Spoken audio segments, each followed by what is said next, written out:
dari sudut pandang Trinitarian, memang kemudian mengatakan bahwa ini menjadi bukti bahwa Alkitab berbicara tentang Trinitaris ya, Trinitarian ya, Allah yang Trinitas tadi ya. Tetapi biasanya kaum biblis yaitu mereka yang fokus pada penafsiran Alkitab tidak menerima penafsiran semacam itu. Uniknya bahasa kan begitu ya, dia bergerak begitu ya. Betul, betul. Dan bahasa-bahasa yang lain juga ada kan idiom-idiom yang kalau dipakai kata ini, konteks ini begini, dipakai untuk Ya, konteks lain dia bisa berbeda ya, berbeda ya. makna gitu. Untuk Betul. hal sana kita bisa melihatnya itu terang, tapi kalau untuk melihat teks kita cenderung cuma mau untuk Nah itu karena nafsir memang yang kita mau. Ini kita bukan bahaya. maknanya apa? Loh, ternyata maknanya penuh kekerasan. Wah, jangan begitu. Lihat dulu dong konteksnya. Seolah-olah hanya hari ketujuh itu yang dikuduskan dan diberkati. Sementara Hmm, hari yang pertama sampai lainnya ke-6 enggak. Hmm, tidak.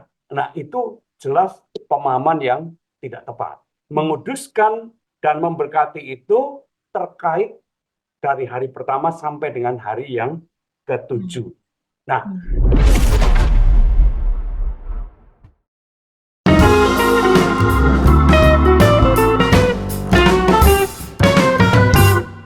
Sahabat YKB, senang kita dapat berjumpa kembali dalam program Ngulik Alkitab. Program Ngulik Alkitab ini diselenggarakan sebagai sarana, sebagai media bagi kita belajar, membaca Alkitab, tentu saja membaca kitab suci, lalu kemudian menggali pesan yang ada di dalam teks tersebut, dan melihat relevansinya bagi kehidupan kita sehari-hari. Bersama saya sebagai pemandu percakapan, Pendeta Santiani Manurung, saya mengajak sahabat dapat berinteraksi di kolom komentar yang sudah tersedia.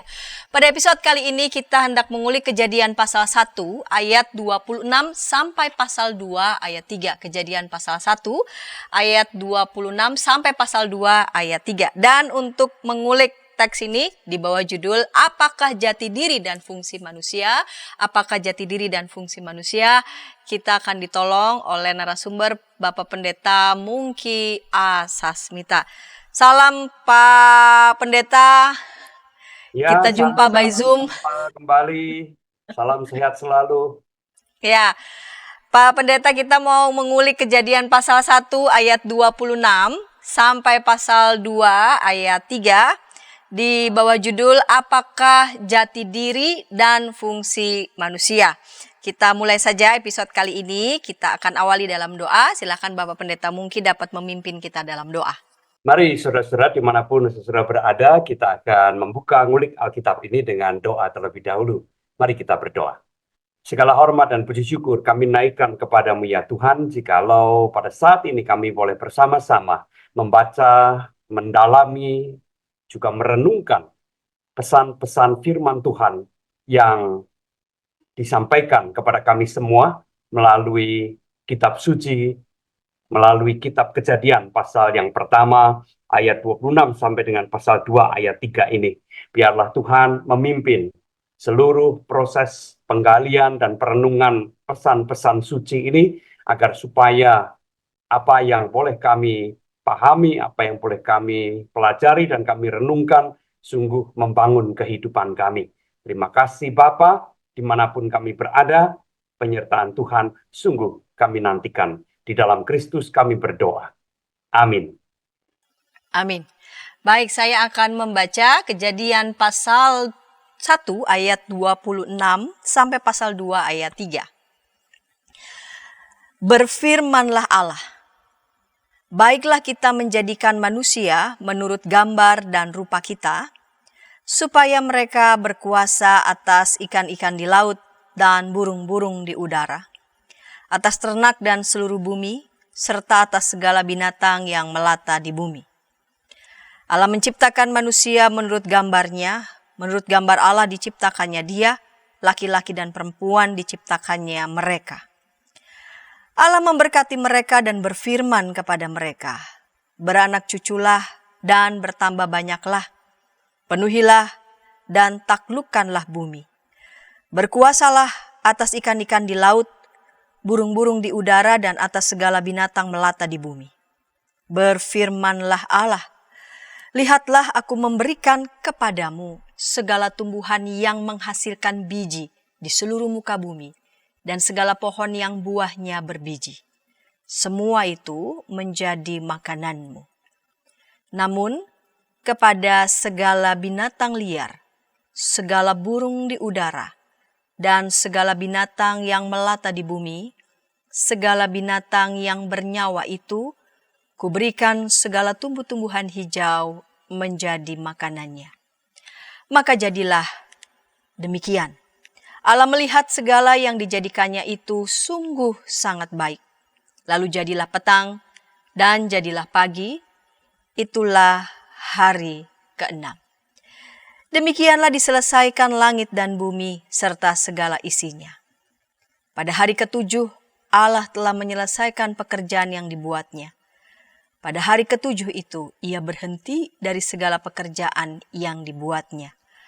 Lalu Allah memberkati hari ke-7 itu dan menguduskannya, karena pada hari itulah ia berhenti dari segala pekerjaan penciptaan yang telah dibuatnya. Baik, Bapak Pendeta, ini teks saya sudah baca dan para sahabat juga sudah membacanya melalui Alkitab yang sudah para sahabat siapkan dari tempat masing-masing, Kejadian 1 ayat 26 sampai pasal 2 ayat 3. Di segmen yang pertama ini saya mau mengawali dengan manusia itu ketika melihat dirinya, lalu kemudian melihat ciptaan yang lain, katakanlah ketika manusia melihat ayam di depan rumah atau dekat rumah tetangga, atau melihat burung, atau melihat bebek, begitu ya. Lalu kemudian melihat pohon-pohon atau tanaman yang ada di depan rumah, gitu. Manusia kalau ditanya, kamu dibandingkan dengan ciptaan-ciptaan yang lain ini ya, siapa yang lebih unggul? Nah, kayak tidak ada satupun manusia mengatakan ayam saya atau ayam tetangga itu lebih unggul daripada saya, begitu. Manusia akan merasa bahwa dirinya lebih unggul. Komentar Bapak Pendeta nih berkaitan dengan itu. Salah nggak ya pernyataan itu atau ketika saya bilang enggak, saya lebih unggul lah dari itu semua, ciptaan itu semua, begitu. Ya, ya, terima kasih Bu Santi. Jadi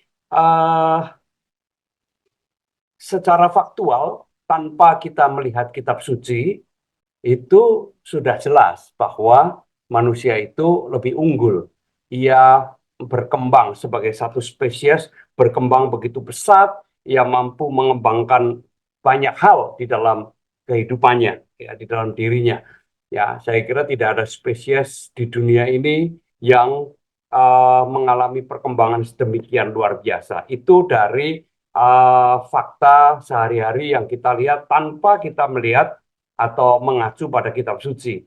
Kalau kita mengacu pada kitab suci, kesaksian atau narasi tentang penciptaan itu menjadi semakin jelas bahwa memang Allah menciptakan manusia itu secara istimewa, tersendiri, berbeda dibandingkan dengan ciptaan-ciptaan yang lain. Tentu ada kesamaannya, tetapi ada perbedaan, ada keunggulan yang nyata yang diungkapkan melalui narasi penciptaan dalam kitab Kejadian yang tadi Bu Santi sudah membacanya. Begitu, Bu Santi. Nah, tadi saya kan menyebut di awal segmen pertama, dibandingkan dengan ayam, bebek, ya hewan-hewan yang lainnya, begitu. Kalau kita melihat nih narasi penciptaan, ya dari hari yang ke-5 dan hari yang ke-6, ada kesamaan ya di antara ciptaan Tuhan dua spesies ini, begitu ya. Lalu kemudian berdasarkan teks nanti kita akan lihat bersama apanya yang membuat manusia itu lebih spesial, lalu kemudian dengan itu manusia melihat dirinya itu lebih unggul. Kesamaan apa nih yang ada di dua jenis ciptaan ini di narasi penciptaan yang hari ke-5 dan ke-6, Pak Pendeta? Ya, kalau kita memperhatikan pada hari yang ke-5 dan hari ke-6 itu Allah menciptakan makhluk hidup yang dapat bergerak, artinya dapat berpindah. Ya, dia bukan pohon-pohonan, bukan tanaman, tetapi binatang yang ada di laut, di air, dan di udara, kemudian juga binatang yang ada di darat. keistimewaan atau kesamaan antara manusia dengan hewan-hewan ini tadi adalah bahwa mereka dapat bergerak, itu yang pertama. Tentu itu tidak disebutkan di dalam narasi kita, tapi ada satu hal yang diungkapkan secara eksplisit di dalam teks kita, yaitu bahwa mereka ini diberi kemampuan untuk berkembang biak. Ya. Jadi Hmm. ini kesamaan antara burung di udara, hewan-hewan di air, binatang di darat maupun manusia. Semuanya Hmm. mendapatkan kemampuan dan itu merupakan satu berkat. Hmm. Berkat yang diberikan kepada ciptaan ini, pada makhluk-makhluk ini untuk dapat berkembang biak sedemikian rupa. Ya. Hmm. Hmm. Nah ini Berkembang biak. kesamaannya ya, Ya, kesamaannya. ya, ya. Ya, teks ini sendiri begitu ya melihat bahwa memang dua jenis ciptaan ini punya kemampuan untuk membiakkan begitu ya dirinya begitu. Nah, kita lihat di teks di ayat 26, ketika Allah menciptakan manusia, Allah mengatakan, baiklah kita menjadikan manusia menurut gambar dan rupa kita, ya, supaya mereka berkuasa atas ikan-ikan di laut dan burung-burung di udara, atas ternak dan seluruh bumi serta atas segala binatang yang melata di bumi. Dalam perkataan itu ada hal yang penting untuk kita bisa perhatikan. Ada kata kita di sana, K-nya besar, lalu kemudian ada kata gambar dan rupa. Ini tiga kata penting ini punya makna apa nih Pak Pendeta? Ya, jadi yang pertama itu merupakan perbedaan antara manusia dengan makhluk atau hewan atau ciptaan yang lain tadi ya. Jadi ketika Allah menciptakan manusia, jelas sekali ada sesuatu yang berbeda yang diucapkan oleh Allah. Baiklah kita menjadikan manusia menurut gambar dan rupa kita supaya mereka berkuasa dan sebagainya. Nah, ini ya ada tiga hal yang penting untuk kita perhatikan, yaitu yang pertama kata kita. Ya. Kemudian yang kedua adalah berkuasa atau ya sebelum berkuasa lah gambar dan rupa kita, dan kemudian yang ketiga adalah berkuasa. Nah kita ini memang menimbulkan banyak penafsiran ya. Kalau seseorang itu menafsirkan dari sudut pandang Trinitarian, memang kemudian mengatakan bahwa ini menjadi bukti bahwa Alkitab berbicara tentang Trinitaris ya, Trinitarian ya, Allah yang Trinitas tadi ya. Tetapi biasanya kaum biblis yaitu mereka yang fokus pada penafsiran Alkitab tidak menerima penafsiran semacam itu karena sebenarnya di dalam Perjanjian Lama fokusnya ada pada Allah yang menggunakan apa nama Elohim begitu ya. Di dalam teks kita, narasi kita ini kan dipakai kata Elohim. Elohim itu kan sebenarnya bentuk jamak. Ya. Nah, maksudnya apa? Kok Allah dalam bentuk jamak? Apakah memang kaum Israel ini mempunyai apa ya akar politeis gitu ya? Nah, ini memang sejarah agama-agama ini yang harus menjawab. Tetapi intinya begini, Elohim meskipun dalam bentuk jamak tidak berarti bahwa Israel itu menyembah banyak Allah. Ya.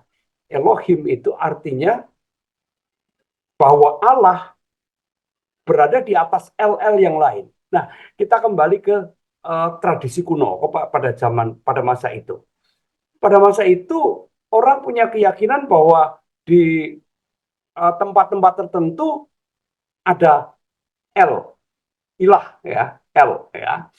Itu sebabnya di dalam Perjanjian Lama itu ada El Shaddai, ya, Allah yang Maha Kuasa. Itu biasanya dikaitkan dengan peperangan, ya.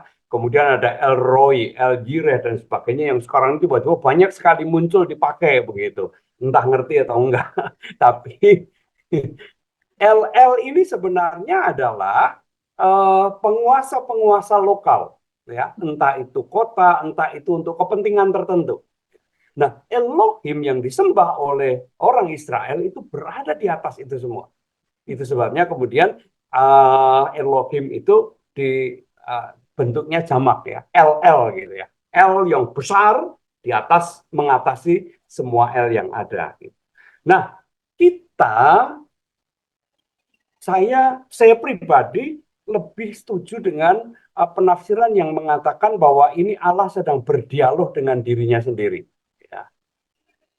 Dan itu bukan hal yang aneh gitulah. Oh, kita sendiri juga kadang-kadang begitu kan, berdialog dengan diri sendiri, bermonolog begitulah. Seolah-olah kita sedang berdiskusi dengan diri sendiri. Ayo kita bikin sekarang ya manusia ya. Jadi kita itu, ya menurut saya itu Allah berbicara dengan dirinya sendiri ya, tidak dengan yang lain-lain.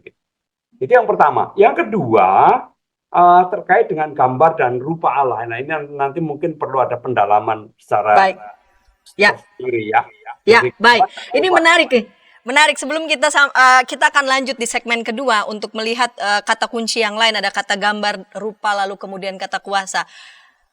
Tafsirannya tadi menarik nih, Pak Pendeta nih. Allah sedang berdialog dengan dirinya sendiri. Baiklah kita. Ya, atau juga manusia juga kan sering berdialog dengan dirinya sendiri.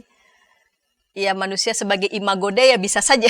Kemudian karena Allah pun, maka manusia juga diberikan kemampuan untuk bisa self talk dengan diri, bicara dengan nimbang-nimbang mana ya yang lebih baik saya pilih ya. Nah, ini kan juga sebenarnya berdialog dengan diri sendiri. Ya. Yes. Kemampuan untuk merenung begitu ya, sebelum mengambil keputusan, mengajak dirinya berdialog, menimbang segala sesuatu. Menarik nih Pak Pendeta. Oke, kita akan lanjut di segmen kedua. Kita mau melihat beberapa kata kunci yang disebutkan di ayat 26 dan tentu saja beberapa ayat yang lain. Kita akan lihat itu segmen kedua, namun sebelumnya kita dengarkan pesan-pesan berikut ini.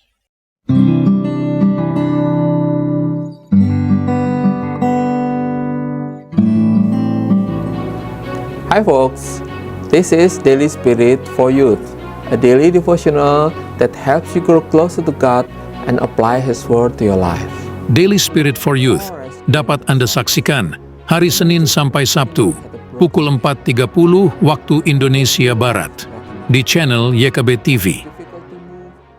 Kita jumpa dalam acara Pembangunan Jemaat. Pembangunan Jemaat setiap Senin di minggu kedua dan keempat pukul 20 waktu Indonesia Barat. Dapat Anda nikmati di channel YKB TV. Dari kungkungan malam gelap. Nyanyikanlah nyanyian baru setiap hari Rabu pukul 12 waktu Indonesia Barat. Dapat Anda nikmati di channel Lagu Rohani YKB TV.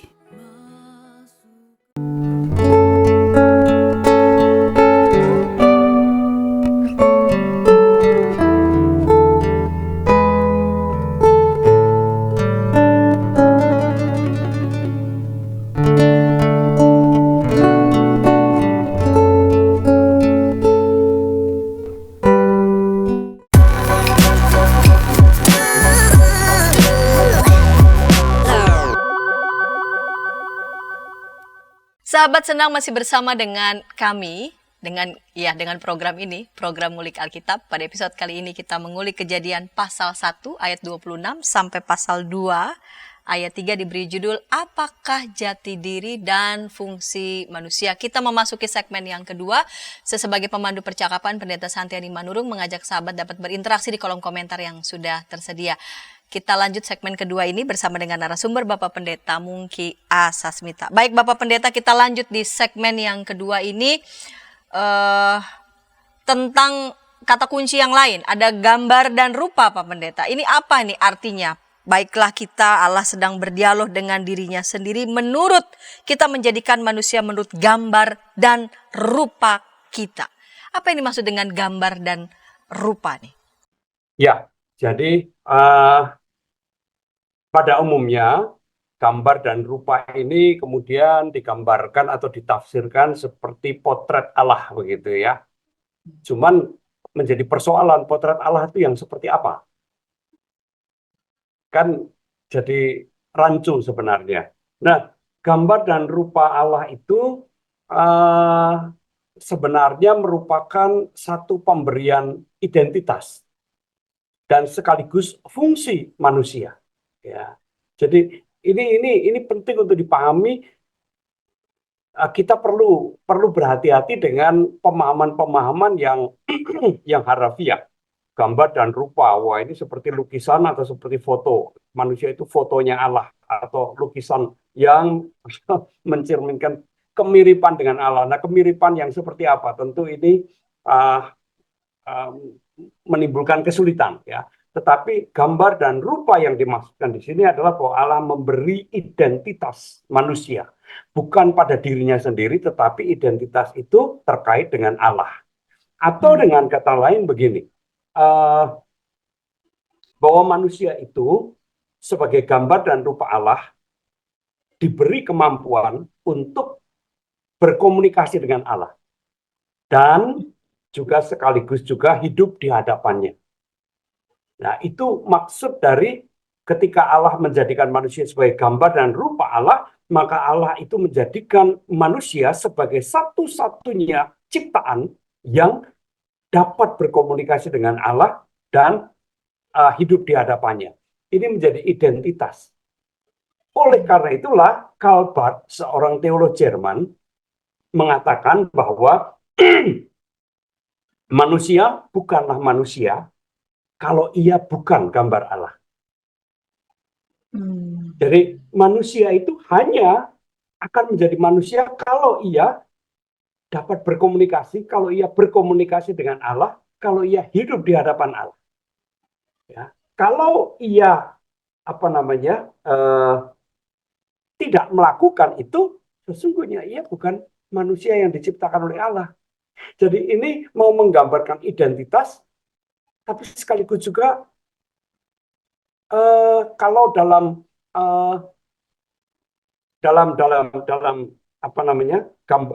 bahasa Jerman itu bukan hanya das Sein, tapi das Sollen juga. Artinya seharusnya manusia itu hidup di hadapan Allah, berkomunikasi dengan Allah, seharusnya itu juga terjadi. Kalau dia tidak melakukan itu, ya bukan manusia. Jadi ini teologi yang dikembangkan oleh Karl Barth tentang gambar dan rupa Allah. Jadi tidak perlu mengatakan gambar Allah seperti foto Allah lah, yang mana wajahnya kan beda-beda. Nanti ribet ya, bergender kah, berkarakter apakah begitu ya? Iya, tapi harus dipahami bahwa gambar dan rupa Allah itu terkait dengan identitas manusia. Bahwa manusia hanya akan disebut manusia jikalau ia gambar Allah. Jikalau ia hidup di hadapan Allah, berkomunikasi dengan Allah. Dan kemudian dikaitkan juga dengan hal yang berikutnya, yaitu fungsi. Nah, fungsi ini kemudian dikaitkan dengan kata yang berikutnya, yaitu berkuasa. Baik, sebelum sampai berkuasa nih Pak Pendeta, jadi mau mengatakan bahwa manusia itu diciptakan bukan untuk dirinya sendiri. Betul. Atau bukan pada dirinya saja, begitu ya. Tetapi pada saat yang sama ada keberadaan manusia itu berkaitan dengan dia pada Tuhan, di hadapan Tuhan. Ya, jadi itu pengertiannya untuk menghindari pemahaman yang harafiah. Bahwa kita ini adalah fotonya Allah. Ya, foto yang bagaimana? Saya dengan Bu Santi kan wajahnya juga beda. Lah yang mana yang lebih mirip dengan Allah? Itu jadi problematis gitu. Tapi gambar dan rupa itu ada sebuah istilah dengan makna khusus.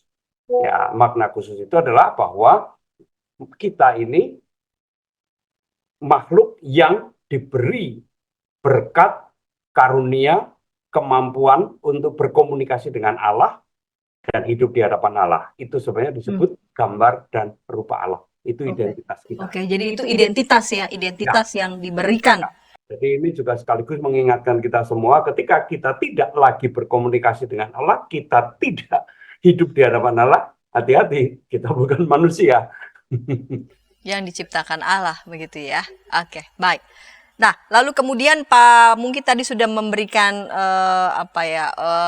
sedikit penjelasan nih dari situ, lalu kemudian akan melihat fungsi ya manusia berdasarkan ia diciptakan sebagai gambar dan rupa. Ada kata kuasa di situ. Apa yang dimaksud dengan kata berkuasa lah?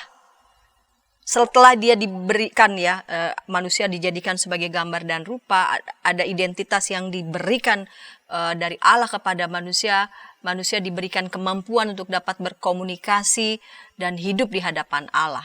Ya, jadi identitas dan fungsi ini sebenarnya dua hal yang berbeda tetapi tidak bisa dipisahkan. Jadi kalau kita memisahkan jadi kacau ya. Jadi identitas dan fungsi memang bisa dibedakan tapi tidak boleh dipisahkan. Nah, kata berkuasa itu dipakai dalam bahasa aslinya adalah radah. Nah, kata ini memang mengandung konotasi yang keras ya. Jadi ada semacam makna-makna yang keras seperti penaklukan ya, kemudian juga membunuh, menginjak, mengirik itu kandungan makna dari kata radah itu. Nah, itu sebabnya kemudian aktivis lingkungan itu sering memakai atau menunjuk narasi penciptaan ini sebagai akar penyebab perusakan lingkungan yang dilakukan oleh dunia barat, yang dilakukan oleh dunia modern ya. Dunia modern kan dirintis atau dipelopori oleh dunia barat. Dunia barat itu dikuasai oleh budaya yang namanya budaya Yudeo-Kristen ya. Yang budaya Yudeo-Kristen itu sangat bertumpu pada kitab suci, ya. Jadi ini kait-mengkait lalu kemudian dikatakan, nah inilah sumber penyebab, akar penyebab kerusakan, perusakan alam yang ada sekarang ini. Nah, saya kira terlalu berat sebelah atau prematur ketika menghubungkan kata berkuasa itu dengan perusakan lingkungan. Secara akar kata, pemaknaan kata, memang betul bahwa kata radah mempunyai konotasi-konotasi atau arti-arti yang keras seperti itu. Tetapi ketika kita membaca sebuah kata, tentunya kan tidak hanya apa sih kandungan maknanya, melainkan juga kita perhatikan konteksnya. Nah, ada tiga hal yang penting untuk diperhatikan dari penggunaan kata berkuasa dalam narasi penciptaan ini. Yang pertama, kata berkuasa itu, ya kita harus kembali ke zaman ya.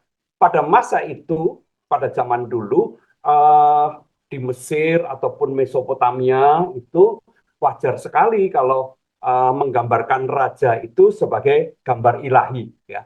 Jadi ini bahasa kerajaan, royal language ya. Nah, jadi raja itu seringkali digambarkan sebagai gambar ilahi melalui penggunaan kekuasaan. Nah, memang tentu ada raja yang menggunakan kekuasaan dengan ugal-ugalan ya, tetapi tidak semuanya. Tidak semua raja menggunakan kekuasaannya secara sewenang-wenang. Jadi itu yang pertama, ini bahasa kerajaan ya, royal language. Yang kedua, kalau kita memperhatikan konteks ayat itu, jelas bahwa kata gambar dan rupa ya, ini kan berkuasa kan dikaitkan dengan itu. Gambar dan rupa Allah itu kan, gambar dan rupa itu kan dikaitkan dengan Allah sendiri sebagai imago Dei. Nah, kita coba lihat pada pasal 2 ayat 15 kitab Kejadian, di sana apa yang dikatakan? Tuhan menempatkan manusia itu di Taman Eden untuk mengerjakan fungsi, tujuan, tugas, mengerjakan dan memelihara. Kata memelihara ya. Jadi tentunya kata berkuasa di sini tidak boleh diartikan merusak, menghancurkan, tapi berkuasa untuk merawat, mengelola, dan memelihara. Itu yang kedua. Yang ketiga yang tidak kalah menariknya adalah bahwa kata radah itu juga dipakai untuk di pasal pertama, kitab Kejadian ayat 16. Di sana dikatakan Allah menjadikan dua benda penerang yang besar, penerang yang lebih besar untuk menguasai. Ya, ada kata menguasai siang dan penerang yang lebih kecil untuk menguasai malam. Kata menguasai di sini juga dipakai kata yang sama, rada. Nah, apakah kata menguasai di dalam pasal 1 ayat 16 itu bisa diartikan membunuh, merusakkan? Enggak. Menguasai dalam arti bahwa dia menerangi atau bertahta dan sebagainya. Ya, tidak ada konotasi untuk merusak. Oleh karena itu, fungsi manusia yang diberikan Allah berkuasalah atas hewan-hewan, atas ciptaan yang lain, tidak perlu diartikan bahwa ini perintah Allah merusak dan menghancurkan ciptaan yang lain, sama sekali tidak. Ya. Berkuasa dalam arti bahwa dia memang lebih unggul dibanding yang lain-lain, ciptaan yang lain, tetapi keunggulan itu bukan dipakai untuk merusak dan menghancurkan, melainkan untuk merawat dan memelihara. Sebagaimana yang dititahkan atau diamanatkan pada pasal 2 ayat 15 tadi. Begitu Bu Santi. Jadi ada konotasi merusak, tetapi jangan lupa bahwa kata tersebut juga harus lihat konteksnya, begitu ya Pak, sehingga jangan langsung secara prematur lalu kemudian menuduh bahwa teks itulah menjadi sumber Saya berikan padanannya lah, misalnya kata membanting dalam bahasa Indonesia itu kan kekerasan, ya. Bisa kemungkinan besar kata begitu kita mendengar kata membanting, konotasinya negatif. Tetapi toh itu bisa dipakai membanting tulang. Ya. Sangat positif artinya. Bukan berarti tulang dibanting, tetapi itu menunjukkan kerja keras, ya kan? Kan seperti itu. Jadi jangan kita menafsirkan suatu kata hanya berdasarkan ini kandungan artinya apa saja. Ya bisa kalau hanya dilihat dari segi kandungan maknanya, waduh kata ini penuh dengan kekerasan, merusak, menghancurkan. Tapi ketika kita melihat konteks yang lebih luas, tidak seperti itu. Begitu, Bu Santi. Iya. Uniknya bahasa kan begitu ya, dia bergerak begitu ya. Dan bahasa-bahasa yang lain juga ada kan idiom-idiom yang kalau dipakai kata ini, konteks ini begini, dipakai untuk konteks lain dia bisa berbeda makna gitu. Untuk hal sana kita bisa melihatnya itu terang, tapi kalau untuk melihat teks kita cenderung cuma mau untuk nafsir yang kita mau. Ini bahaya. Maknanya apa? Loh, ternyata maknanya penuh kekerasan. Wah, jangan begitu. Lihat dulu dong konteksnya. Nah, ketika ini kita bisa dudukkan begitu ya, sesuai dengan konteksnya, menarik kan, baik itu manusia maupun juga ciptaan yang lainnya juga itu kan diciptakan begitu oleh Allah yang sama gitu, Allah pencipta. Dan yang di ayat 31 teks Alkitab menuliskan Allah melihat segala yang dijadikannya itu sungguh sangat baik, lalu jadilah petang dan jadilah pagi, itulah hari ke-6. Allah melihat segala yang dijadikannya. Artinya apa ini ya? Jadi setelah manusia diciptakan, lalu kemudian ada narasi yang memang khusus ya, dieksplisitkan di situ. Lalu kemudian ayat 31, Allah melihat segala yang dijadikannya. Ini kata segala yang dijadikannya merujuk hanya pada manusia atau juga bicara pada seluruh ciptaan yang lainnya begitu? Ya, jadi ini menjadi semacam rangkuman begitu ya. Setelah Allah menciptakan manusia, kemudian Allah melihat segala. Kata segala tentu menunjuk ke semua, mulai dari hari pertama sampai dengan hari ke-6, bahwa segala apa yang diciptakan sungguh sangat baik. Nah, ini menarik karena kalau kita bandingkan pujian itu atau ya pujian yang diucapkan oleh Allah itu kan tidak hanya muncul di ayat yang ke-31 ini. Ya. Juga muncul di ayat 10, 12, 18, 21, dan 25. Ketika Allah selesai menciptakan, Allah melihat itu baik adanya. Ya. Tetapi pada hari yang ke-6, ada tambahan kata sungguh sangat baik. Jadi artinya Allah melihat bahwa seluruh ciptaan yang Ia ciptakan dalam keadaan yang sungguh sangat baik. Bukan hanya manusia, tetapi seluruh ciptaan dari hari pertama sampai dengan hari yang ke-6 tadi. Baik, Pak Pendeta. Kita lanjutkan di pasal 2 ini. Demikianlah diselesaikan langit dan bumi serta segala isinya pada hari ketujuh. Allah telah menyelesaikan pekerjaan yang dibuatnya. Pada hari ketujuh itu ia berhenti dari segala pekerjaan yang dibuatnya. Lalu Allah memberkati hari ketujuh itu dan menguduskannya, karena pada hari itulah ia berhenti dari segala pekerjaan penciptaan yang telah dibuatnya. Ini apa artinya pasal 2 ini ayat 1-3 berkaitankah juga dengan proses penciptaan yang lainnya? Kita akan ulas itu segmen ketiga, namun sebelumnya kita dengarkan pesan-pesan berikut ini.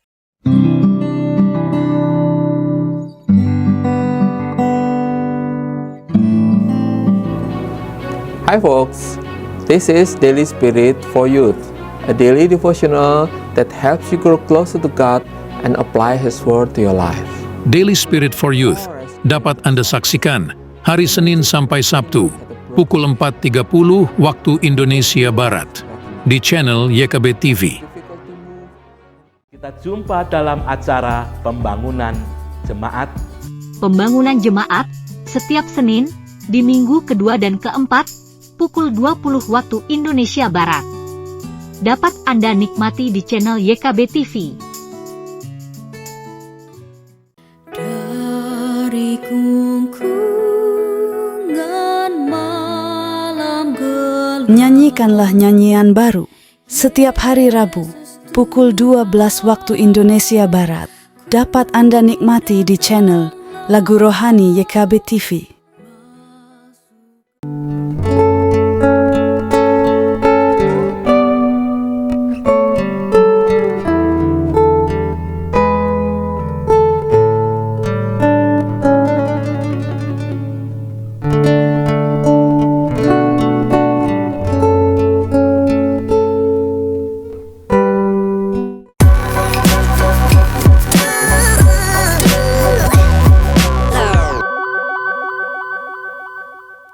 Senang masih bersama dengan kami dalam program Ngulik Alkitab. Sahabat, pada episode kali ini kita mengulik Kejadian pasal 1 ayat 26 sampai pasal 2 ayat 3. Diberi judul Apakah Jati Diri dan Fungsi Manusia, dengan narasumber Bapak Pendeta Mungki A. Sasmita. Saya sebagai pemandu percakapan, Pendeta Santiani Manurung, mengajak sahabat dapat berinteraksi di kolom komentar yang sudah tersedia. Baik Bapak Pendeta, kita lanjut di segmen ketiga, segmen penutup ini. Ada pasal 2 ini tentang pada hari ketujuh Allah telah menyelesaikan pekerjaan yang dibuatnya. Pada hari ketujuh itu ia berhenti dari segala pekerjaan yang dibuatnya. Ini apa kaitannya di pasal 2 ayat 1-2 dan selanjutnya Allah memberkati hari ketujuh itu dan menguduskannya, kaitannya dengan penciptaan yang lainnya termasuk dengan manusia, Pak Pendeta?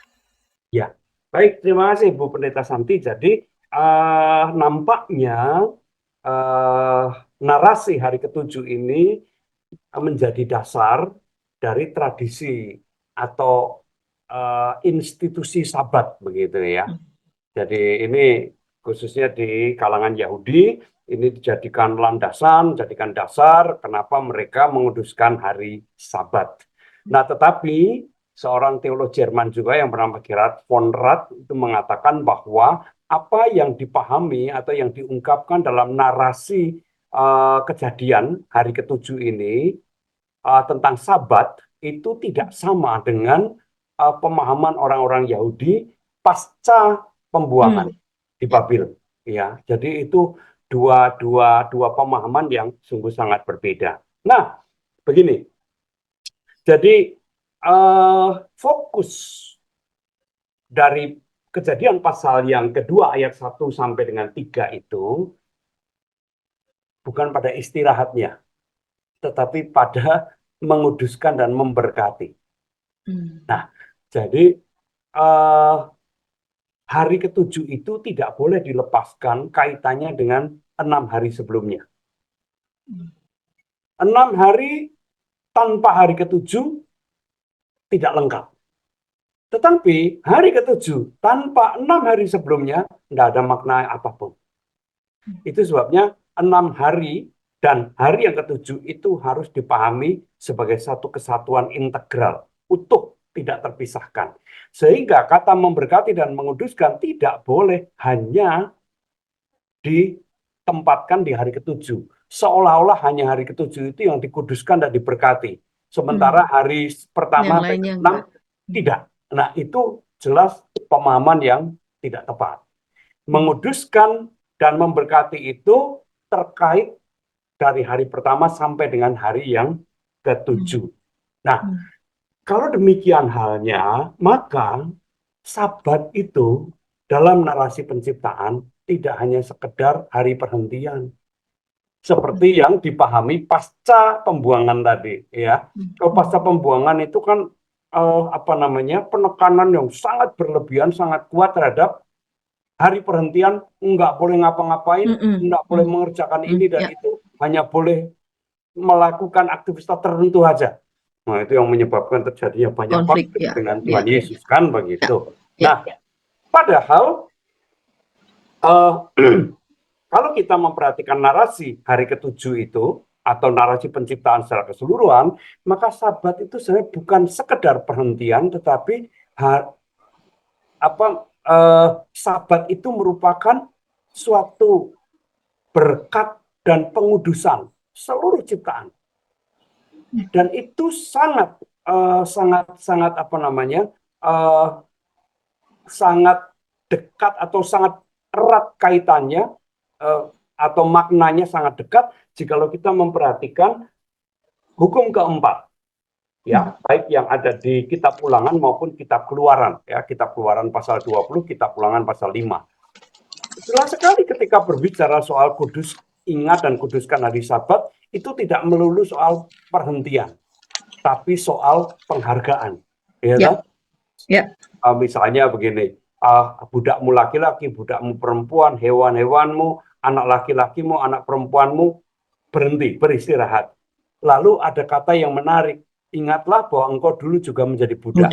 Nah, itu apa artinya? Artinya, ingat loh, kau dulu menjadi budak, diperlakukan dengan sangat buruk, jangan lagi kau perlakukan itu kepada budakmu, kepada hamba-hambamu, kepada anak-anakmu. Jadi ini bukan sekedar sebuah perhentian, tapi sebuah perlakuan. Bagaimana memperlakukan ciptaan yang lain dengan hormat, dengan hormat, dengan sebaik-baiknya. Jadi Sabat itu mestinya tidak dipahami semata-mata, oh ada satu hari tertentu yang namanya Sabat. Bukan. Sabat ini menjadi semacam semangat, menjadi semacam gaya hidup, lifestyle, ya, atau bahkan falsafah hidup, way of life, ya, bahwa ciptaan semuanya itu sungguh sangat baik dan oleh karena itu Allah memberkati dan menguduskan. Oleh karena itu manusia yang identitasnya gambar dan rupa Allah dan punya fungsi, ya, berfungsi, berkuasa memelihara dan merawat, harus juga mewujudkan pemeliharaan dan perawatan, perlakuan yang hormat, baik kepada ciptaan-ciptaan yang ada maupun juga kepada sesamanya manusia. Ya. Jadi itu pengertian Sabat sebenarnya. Jadi tidak hanya, oh Sabat itu hari Sabtu, oh Sabat itu hari Minggu. Tidak, Sabat itu setiap hari. Karena seluruh ciptaan itu sungguh sangat baik dan Allah memberkati, Allah juga menguduskan. Maka manusia yang mendapatkan mandat dari Allah tadi harus juga melakukan hal seperti itu.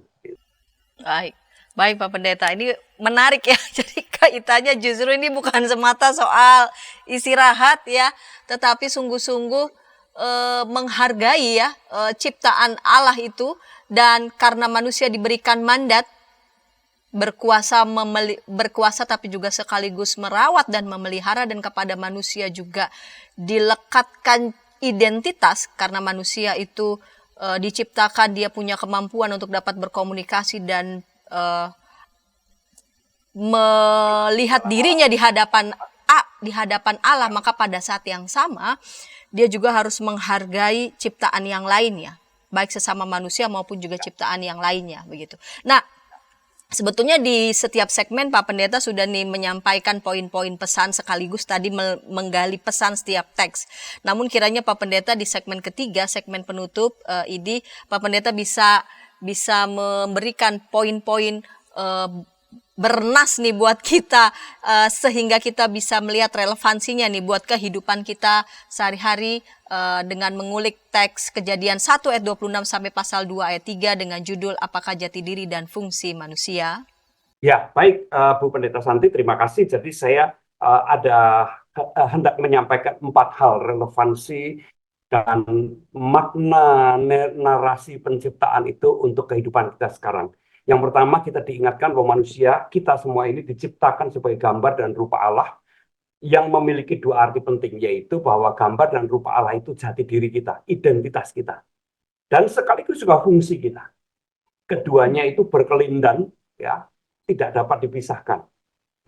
Jati diri manusia dihadirkan dalam fungsi yang dijalankan, dan fungsi yang dijalankan itu juga menyatakan jati diri kita, identitas kita.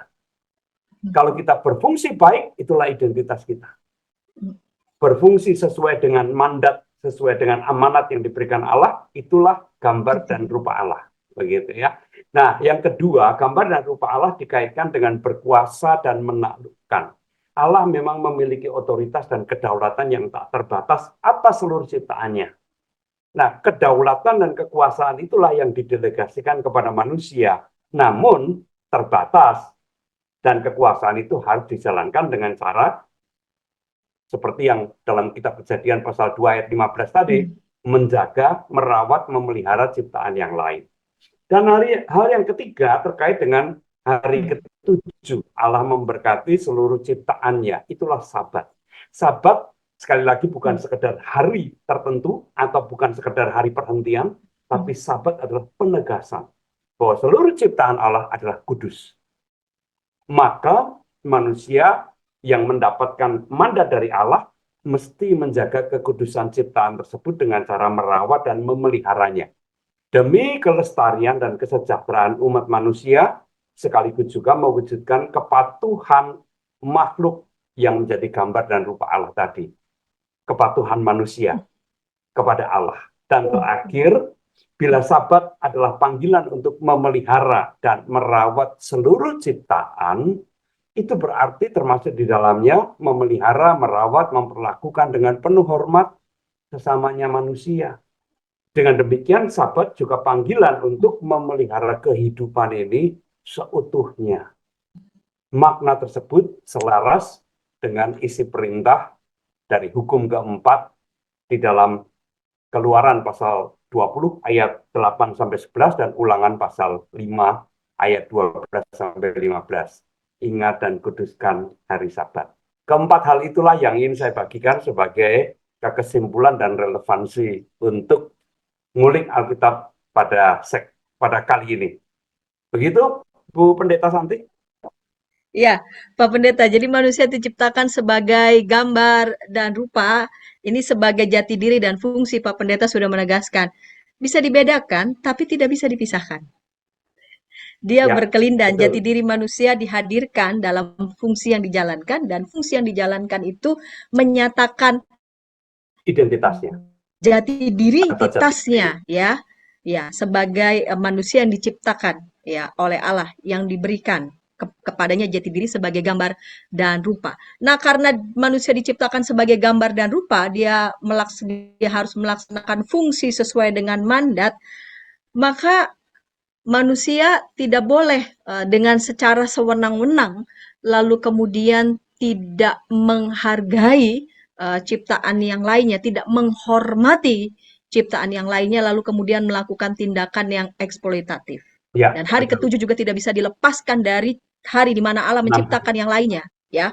Allah memberkati dan menguduskan seluruh ciptaannya itu, dan itulah Sabat, bukan sekedar hari perhentian, tapi dia adalah penegasan bahwa seluruh ciptaan Allah itu adalah kudus, ya, dan diciptakan sungguh amat Sangat baik. Ya. Ya, baik Pak Pendeta. Jadi ini merefleksikan. Jadi kalau kemanapun kita pergi, kita merasa bahwa kita lebih unggul dari ciptaan yang lain. Buktikan keunggulannya di mana. Sudah sesuai dengan jati dirinya, Ya. fungsinya apa tidak, begitu ya. Betul. Tetap ketika dia tidak sesuai dengan jati diri dan fungsi, sebentar dulu. Ya, ya, Kamu betul. tidak berada pada apa ya? Iya, pada jalurnya ya. Allah menciptakan manusia sebagai gambar dan rupa untuk menjalankan fungsinya. Ketika tayangan ini menjadi berkat bagi sahabat dimanapun sahabat berada, sahabat dapat membagikannya kepada sebanyak mungkin orang, dan sahabat bisa menekan tombol like dan juga subscribe sehingga boleh mendapatkan update dari tayangan YKB TV. Pak Pendeta, kita akan menutup episode ini dalam doa. Silakan Bapak Pendeta dapat memimpin dalam doa. Terima kasih ya Bapak Pendeta Mungki. Silakan pimpin dalam doa, Pak. Bu Pendeta Santi, ya, Bapak Ibu dan saudara sekalian dimanapun berada, mari kita akhiri ngulik Alkitab pada hari ini dengan berdoa. Terima kasih ya Tuhan, kami boleh menggali dan belajar banyak dari firman Tuhan yang mengingatkan kepada kami akan jati diri kami dan juga sekaligus fungsi yang Tuhan sematkan di dalam diri kami. Biarlah kami dimanapun kami berada senantiasa mengingat itu, karena hanya dengan mewujudkan jati diri dan fungsi itulah maka kami menjadi manusia sebagaimana yang Allah kehendaki di dalam proses penciptaannya. Biarlah Tuhan sendiri yang akan terus menuntun dan menolong kami untuk dapat mewujudkan jati diri dan fungsi sebagaimana yang Tuhan percayakan kepada kami semua. Kami akan berpisah, kami akan kembali ke aktivitas kami masing-masing. Tuhan sertai, Tuhan berkati kami dimanapun kami berada. Tuhan juga berkati program Ngulik Alkitab ini supaya boleh semakin menjadi berkat bagi setiap orang yang ikut menikmatinya. Terima kasih Bapa, di dalam nama Tuhan Yesus kami berdoa. Amin. Amin.